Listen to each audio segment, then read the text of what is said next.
और महानगरों की बड़ी खबरों में आज हम आपको दिखाएंगे क्या है महामारी के मौलाना का दिल्ली दंगों से कनेक्शन, जबकि महाराष्ट्र में लॉकडाउन की नई तारीख आ गई है। मुंबई एडिशन में इस पर बात होगी, लेकिन पहले आपको दिखाते हैं मौलाना साद और दिल्ली में दंगों की जांच में एजेंसियों को क्या सबूत मिले हैं जिससे मौलाना साद की मुश्किलें और बढ़ सकती हैं। देश के कई राज्यों में कोरोना विस्फोट कराने का गुनहगार कहा जाने वाला मौलाना साद क्या दिल्ली में दंगा भड़काने का भी कसूरवार साबित होगा? मौलाना साद की बेनामी संपत्ति की जांच के दौरान प्रवर्तन निदेशालय को अब ऐसे कई सबूत हाथ लगे हैं जिसमें पता चलता है कि दिल्ली दंगे के मास्टरमाइंड के साथ मौलाना साद के गहरे ताल्लुकात थे। दिल्ली दंगों के आरोपी ताहिर हुसैन और राजधानी स्कूल के प्रबंधक फैजल फारूकी के मौलाना साद के साथ क्या रिश्ते हैं, इसकी जानकारी मरकज के खातों की जांच के दौरान पता चली। सूत्रों के मुताबिक तीनों ने कुछ साल में ही अकूत संपत्ति बना ली थी। देश भर में कोरोना फैलाने में मुख्य भूमिका निभाने वाले तबलीगी जमात के मरकज की जांच कर रही क्राइम ब्रांच और ईडी को कई अहम जानकारियां मिली हैं। सूत्रों के मुताबिक जांच एजेंसियों को पता चला है कि दंगों का आरोपी फैजल फारूकी, जो कि राजधानी पब्लिक स्कूल का मालिक भी है, वो लगातार दंगों के दौरान अलीम नाम के शख्स से मरकज के अंदर संपर्क में था। अलीम मौलाना साद का रिश्तेदार है और उसी ने मौलाना साद को फैजल फारूकी से मिलाया था, जिसके बाद से मरकज में आने वाले पैसे के कई बेनामी संपत्ति खरीदी गई है। सूत्रों के मुताबिक जांच में पता चला है कि फैजल फारूकी के राजधानी पब्लिक स्कूल की बिल्डिंग बनाने में भी मौलाना साद का पैसा लगा है। फैजल फारूकी की कई और संपत्तियों में भी मौलाना साद के काले धन के इस्तेमाल का सुराग मिला है। मौलाना साद की काली कमाई के निवेश में फैजल फारूकी की संपत्ति भी बढ़ती रही। दोनों को जोड़ने वाली कड़ी का नाम अलीम है। अलीम साद का रिश्तेदार है और फंड मैनेजर भी। अलीम की भतीजी की शादी मौलाना साद के बेटे के साथ होने के बाद वो मरकज में रहने लगा। उसके बाद साद ने मरकज के प्रबंधन का सारा काम भी उसे ही सौंप दिया। क्राइम ब्रांच की चार्जशीट के मुताबिक फैजल फारूकी करीब 1000 करोड़ की संपत्ति का मालिक है और पिछले कुछ समय में ही उसने ये संपत्ति जुटाई थी। ईडी ने अलीम और मौलाना साद के बेटों से कई बार पूछताछ की है।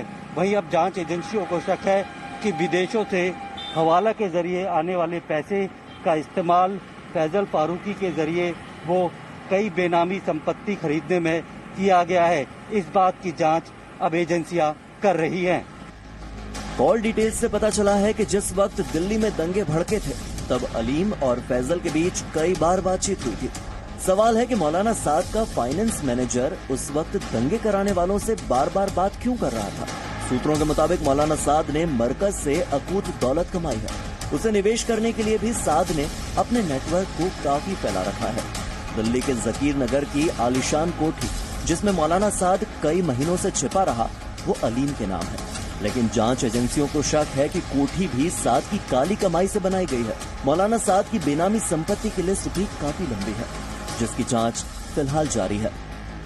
प्रमोद शर्मा, दिल्ली, जी मीडिया। आपको बता दें कि जम्मू कश्मीर में आतंकवादी लगातार सुरक्षा बलों की गोलियों का शिकार हो रहे हैं, तो दूसरी तरफ अलगाववादियों में भी दहशत है। सही सुन रहे हैं, आतंक का खात्मा भी हो रहा है और अलगाववादियों में भी इस वक्त दहशत है। जम्मू कश्मीर के ट्राल में हिजबुल के आतंकियों के सफाई के बाद डोडा भी अब आतंक मुक्त, जी हां, टेरर फ्री हो गया है। डोडा का रहने वाला हिजबुल कमांडर मसूद आज सुबह अनंतनाग में मारा गया।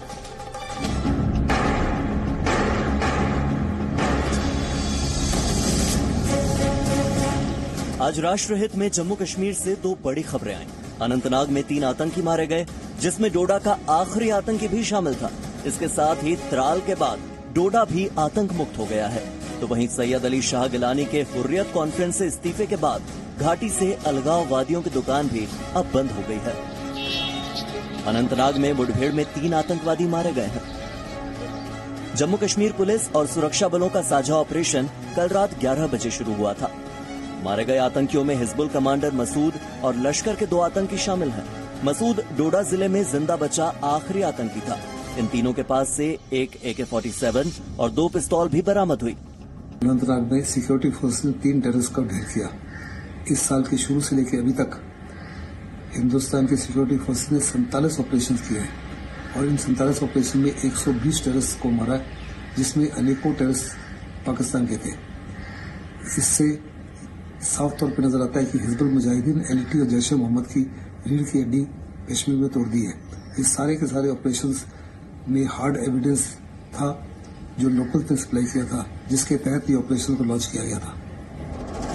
कश्मीर के अलगाववादी नेता सैयद अली शाह गिलानी ने हुर्रियत कॉन्फ्रेंस से इस्तीफा दे दिया।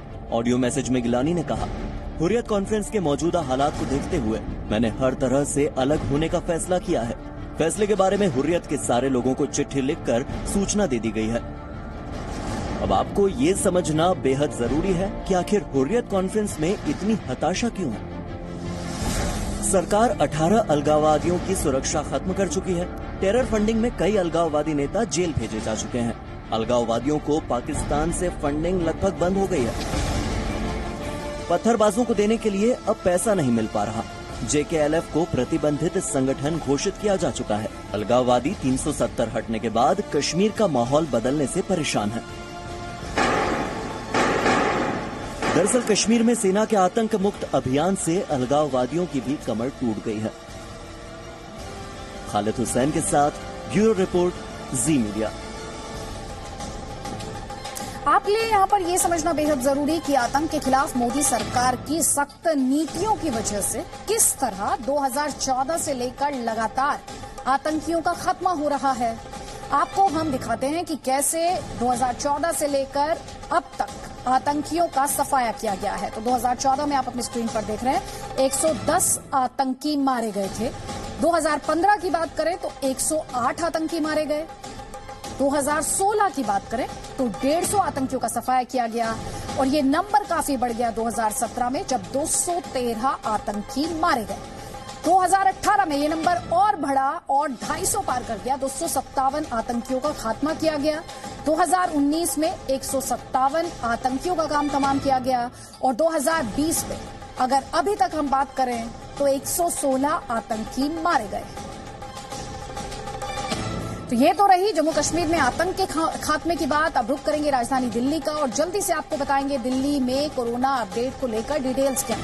आपके लिए जानना इसलिए जरूरी है क्योंकि आज दिल्ली के मुख्यमंत्री अरविंद केजरीवाल ने कोरोना संक्रमण से ठीक हुए लोगों से बड़ी चीज दान में मांगी। आपको बताएंगे केजरीवाल ने दिल्ली वालों से आखिर मांगा क्या, लेकिन पहले आप दिल्ली का कोरोना अपडेट ध्यान से सुनिए। 24 घंटों में 2889 मामले सामने आए हैं। 24 घंटों में 65 लोगों की संक्रमण से मौत हुई है। संक्रमण के कुल मामले 83,077 हैं। इलाज से ठीक होने वाले मरीजों की दर 60% है। 52,607 मरीज इलाज से ठीक हो गए हैं। 27,847 मरीजों का इलाज चल रहा है। 28 जून को सबसे ज्यादा 20,080 टेस्ट किए गए हैं।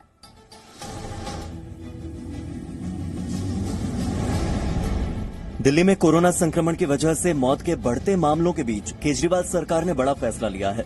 दिल्ली में देश का पहला प्लाज्मा बैंक बनाया जाएगा।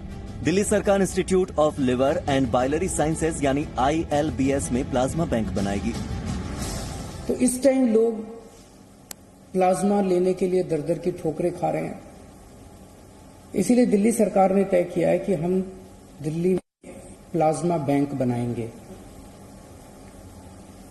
ये अपनी तरह का पहला प्लाज्मा बैंक होगा कोरोना के मरीजों का इलाज करने के लिए। मुख्यमंत्री अरविंद केजरीवाल के मुताबिक दिल्ली के LNJP अस्पताल में पिछले कुछ दिनों में 35 कोरोना संक्रमित मरीजों को प्लाज्मा दिया गया, जिनमें से 34 मरीजों की जान बच गई, जबकि एक प्राइवेट अस्पताल में 49 मरीजों को प्लाज्मा दिया गया, जिनमें से 46 मरीज ठीक हो गए हैं। मुख्यमंत्री अरविंद केजरीवाल ने ज्यादा से ज्यादा लोगों से प्लाज्मा दान करने की अपील की है। प्लाज्मा दान करने वालों को ILBS जाने आने का इंतजाम दिल्ली सरकार करेगी। हमने व्यवस्था ILBS में की है। ILBS कोरोना अस्पताल नहीं है। आपके आने का, जाने का, टैक्सी का सारा इंतजाम दिल्ली सरकार करेगी। बस आप हाँ कह दीजिए कि मैं कोरोना देना चाहता हूँ, मैं प्लाज्मा देना चाहता हूँ। अब आप ये समझिए कि प्लाज्मा थेरेपी होती क्या है। कोरोना संक्रमण से ठीक हो चुके मरीज का प्लाज्मा बीमार व्यक्ति को देते हैं। इससे खून में वायरस से लड़ने के लिए एंटीबॉडी बनती है। एंटीबॉडी वायरस को मार देती है या कमजोर कर देती है। यह एंटीबॉडी ज्यादातर खून के प्लाज्मा में रहती है। ब्यूरो रिपोर्ट, जी मीडिया। तो दिल्ली में कोरोना संक्रमण के बढ़ रहे मामलों के बीच केजरीवाल सरकार ने प्लाज्मा बैंक बनाने का ऐलान किया है। दिल्ली के सीएम अरविंद केजरीवाल को यह भरोसा है कि प्लाज्मा थेरेपी के जरिए ज्यादा से ज्यादा लोगों की जिंदगी बचाई जा सकती है। और साथ ही आपको यह भी समझना है कि दिल्ली और आसपास के इलाकों में एक तरफ कोरोना संक्रमण को लेकर लगातार डर, तो दूसरी तरफ भूकंप के कई हल्के झटके भी महसूस किए जा रहे हैं। रिक्टर स्केल पर बेहद कम तीव्रता वाले भूकंप से दिल्ली को कोई नुकसान तो नहीं हुआ, लेकिन सवाल ये उठता है, क्या राजधानी दिल्ली भूकंप के तेज झटकों को सहने के लिए तैयार है? एमसीडी के सर्वे में ये पता चला कि दिल्ली की कई इमारतें फिलहाल खतरनाक स्थिति में।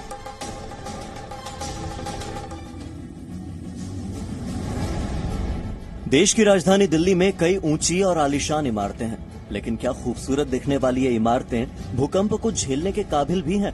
इसे लेकर दिल्ली नगर निगम ने इन इमारतों का ऑडिट करवाया।